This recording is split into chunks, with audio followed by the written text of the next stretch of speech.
আসসালামু আলাইকুম রহমতুল্লাহ।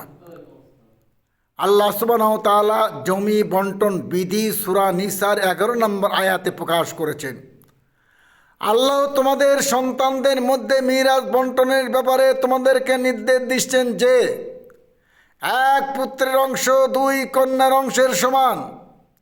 যদি দুইয়ের অধিক কন্যা হয় তাহলে তারা পরিত্যক্ত সম্পত্তির 2/3 পাবে। আর যদি কেবল একজনই কন্যা হয় তবে তার জন্য অর্ধেক। মৃতর পিতা মাতা প্রত্যেককে পরিত্যক্ত সম্পত্তির 6/1 পাবে। যদি মৃতের কোনো সন্তান থাকে আর যদি না থাকে এবং কেবল পিতা মাতাই ওয়ারিস হয় তাহলে মা পাবে 3/1।